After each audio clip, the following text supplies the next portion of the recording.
Hey guys, it's your girl Hillary. I'm here today to talk to you about something that I'm really excited about. We are going to be doing our makeup for Halloween. I'm really excited to go through this. Obviously my face is done right now. We're going to wash that off. We're going to just get right into it. Hey guys, today we're going to do some stage makeup. I said that right? Yeah. Okay, I keep calling it costume makeup, but I have a professional here, Gina. She's going to be doing my makeup today. We're going to do a Game of Thrones inspired look. So, Gina, tell us a little about yourself. I'm an artist. I also do stage makeup, and I've been doing this for years. I've been in college and practicing this on different subjects, and I'm just hoping to do a lot more and have some fun tonight. So we're going to start with me showing you the kind of makeup I'm going to be using. Just some eyeshadow, icy blue kind of color, black, and a kind of grayish tone, and that's just powder. And then there's going to be these oil-based. It's going to be a bluish tone and a white. And then on top of that, we will be using these little squares, as well as a glue stick for the eyebrows and brushes for all the detailing. So I'm going to start with this because this is what I need to do first for the eyebrows. So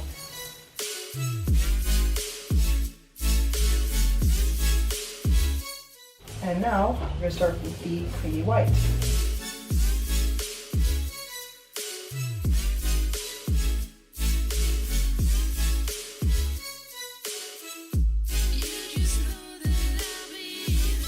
When it comes to putting makeup on our body and on our face, we're just kind of like, okay, buy the cheapest white makeup we could find, buy, you know, the black that we need, whatever.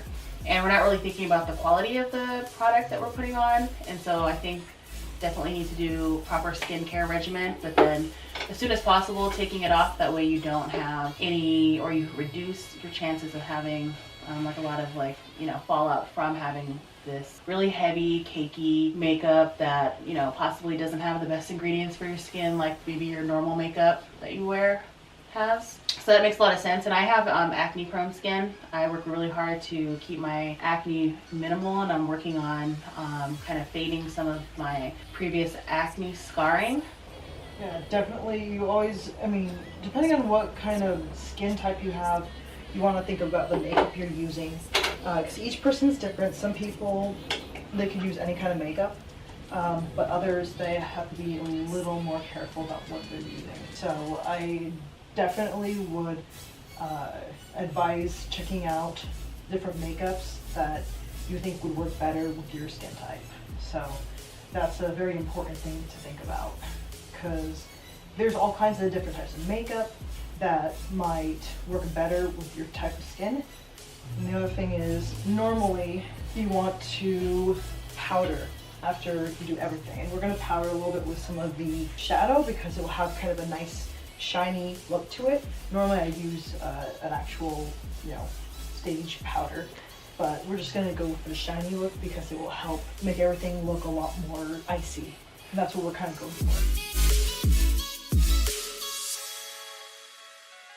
I really love Halloween. Halloween's not something that I did as a kid. Like, I didn't do a lot of Halloween activities, but as an adult, I'm starting to get more and more into it. And one of the ways that I like to celebrate Halloween is getting really dressed up, because it's one of the only days in the year where you can get dressed up, go outside, go to work, possibly looking like pretty silly without, you know, anyone having any issues with it. I definitely plan on wearing this as much as possible, kind of going to as many places as possible, including work. And I'm kind of like the wild one there, so no one else is going to come dressed like this. If anyone else even wears a costume, it definitely would be much more low-key than what I'm going to be doing. For me, this is like really fun, so this is why I wanted to have you come today. Well, I'm happy to be here. It's a lot of fun for me to create transformations for people and see how they enjoy acting like the characters, scaring people, or whatever they like to do. It's a really rewarding job for me. Is this kind of like why you got into doing makeup in the first place? Like just kind of seeing people's transformations, whether you're doing the fashion makeup or you're doing like stage makeup? Well, for me, I just kind of got into it because I'm an artist. I enjoy drawing and just kind of another medium that I could work with, like painting on people's faces and their bodies. And I always enjoyed the transformation, yes, but more than anything, I also am into acting as well. So that's another thing that I get to do, is I get to act when I transform myself into another character.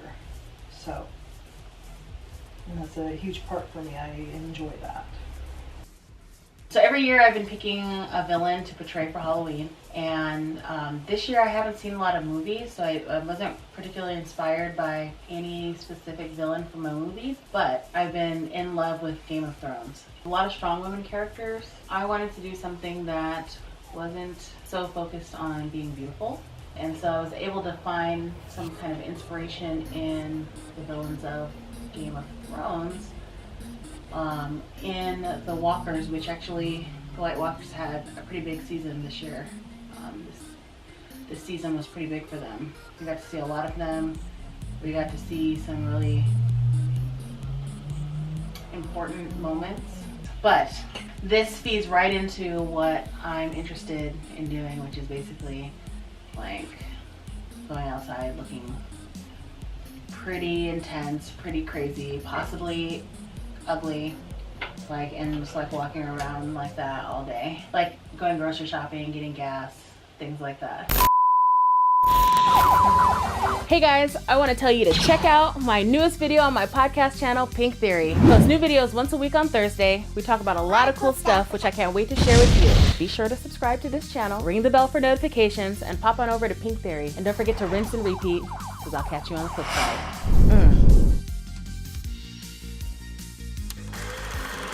In the past, I had done some of those looks on myself, and it came out okay for someone who's not trained, but super excited for like this like full face thing to happen by someone who really knows what they're doing. Plus, I think being able to work on someone is just like a different experience than what it's like to like work on yourself, right? Oh, for sure. It's a lot of fun, a lot more fun in many reasons, not being one of them for sure. Whenever I work on my makeup, it does take longer. I tend to get a little more obsessive with it as well, but because I want it to be perfect, of course. But it's just fun to see people's reactions, especially see how delighted people are in the end when it turns out really nice. And that's one of the things I enjoy the most, is seeing the delighted looks on these people and children when I'm done with the makeup. What's your favorite character on Game of Thrones? I really love the Queen. I like Cersei because she's really evil, but I don't like her because she's evil. Right. You know? Of course, I love the Dragon Queen, and I love all the dragons. And I do like Jon Snow a lot, though. He's one of my favorites. And it's not just because he's good looking. So, but yeah, no, I like his character more than anything. That's, for me, character development is a little more important than looks or a pretty face. Or a pretty face, yeah. That's a huge thing for me. I think that the dragons are they're like my favorite character. I wish we got to see more of them to really get a full understanding of their personality. Like, well, what can a dragon really, are they only capable of one emotion, you know, or can they be, you know, gentle and cool in other ways than just like, you know, fiery, like literally. So what I like about the White Walkers though is that it's a different take on like the zombie genre, right? So like, I love Walking Dead, so I do watch that. But the White Walkers, I mean, though you could liken them to being a zombie, I just feel like it's a little bit different, you know. And I'm also interested to kind of find out like more about like these creatures and like where they came from, like what their deal is. So is it hard to do makeup on different skin types, different skin tones, different face shapes? It's basically like contouring, honestly. You just adjust for the face. Like if the nose is too big, you could make it look smaller. And then there's ways of making the nose look longer. There's all kinds of techniques you could use to adjust the face shape. It's called corrective makeup. Basically, it gets the job done for what you need to do, and usually it looks pretty good. So you could do all kinds of wonders with corrective makeup. So I got that down, and eventually I'm going to add more of a grayish blue tone. But for right now, I'm just going to continue to add the spikes and the have to add the eyebrow ridge, because there's a kind of ridge that dips down, kind of like an angry face, and then kind of lifts up at the end. So let me show you guys what I'm going to do right now. So we just had to take a quick little break because I had to sneeze, and I imagine that kind of stuff is like your worst nightmare. It's like when people sneeze or blink at the wrong time. I'm always blinking at the wrong time. So I'm trying to get some of the color underneath the eye to really make it stand out. Okay. And that's the end of it. So here's what the makeup looks like. Well, I'm really excited to see what it looks like. It felt pretty relaxing. I totally wanted to fall asleep a few times. Kept having to wake myself up. It felt really good to have it applied. You have a gentle hand. Very soothing. All right, well, thank you. I appreciate your time today. This was fun. I can't wait to see what it looks like.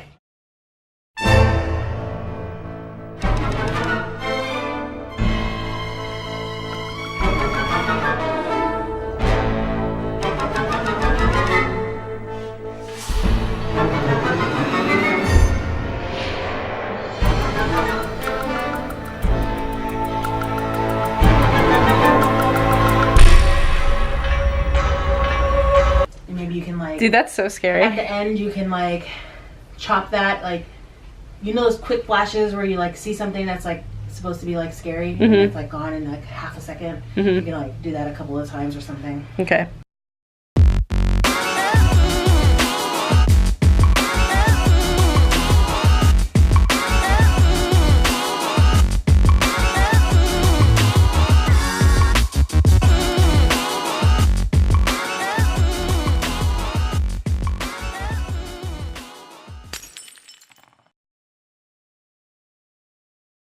Yay, we recorded some shit.